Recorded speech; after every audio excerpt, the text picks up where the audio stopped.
নর্থহ্যাম্পটনে প্রবাসী বাংলাদেশিদের অংশগ্রহণে অনুষ্ঠিত হয়েছে প্রীতি football match. Northampton Bangladeshi business চেম্বারের আয়োজনে অনুষ্ঠিত খেলাকে কেন্দ্র করেছিল দর্শকদের উপচে পড়া ভিড়। বিস্তারিত জানাচ্ছেন এহসানুল ইসলাম চৌধুরী শামীম। যুক্তরাজ্যের নর্থহ্যাম্পটনে প্রবাসী বাংলাদেশিদের অংশগ্রহণে অনুষ্ঠিত হয়েছে এক প্রাণবন্ত প্রীতি ফুটবল ম্যাচ।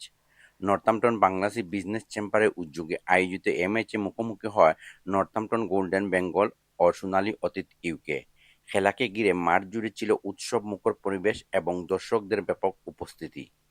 রবিবার নর্থহ্যাম্পটন ইউনিভার্সিটি মাঠে অনুষ্ঠিত হয় বহুল প্রতীক্ষিত এই প্রীতি ফুটবল ম্যাচ।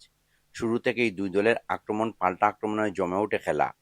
নির্ধারিত সময় শেষে উভয় দল ২-২ গোলে সমতায় থাকলেও ম্যাচ গড়ায় টাইব্রেকারে রুদ্ধশ্বাস লড়াইয়ে শেষ পর্যন্ত সোনালী অতীত ইউকে ৪-৩ গোলে ব্যবধানে স্বাগতিক নর্থহ্যাম্পটন গোল্ডেন বেঙ্গলকে পরাজিত করে জয় তুলে নেয়।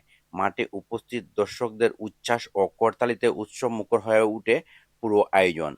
অনুষ্ঠানে প্রধান অতিথি হিসেবে উপস্থিত ছিলেন নর্থহ্যাম্পটন টাউন কাউন্সিলের mayor Michael Hallam. Absolutely, what a big weekend for sport here in Northampton. So thanks for being a part of it.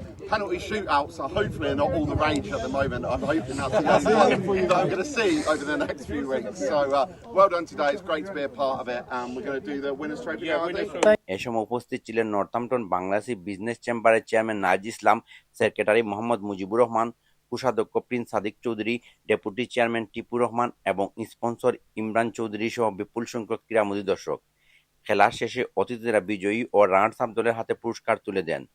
আয়োজকরা জানান, প্রবাসে বাংলাদেশি কমিউনিটির মধ্যে সৌহার্দ্য, সম্প্রীতি ও পারস্পরিক বন্ধন আরও দৃঢ় করতেই এমন আয়োজন অব্যাহত থাকবে। নর্থহ্যাম্পটন ইউনিভার্সিটি থেকে Ehsanul Islam Chowdhury Shamim, channel S news.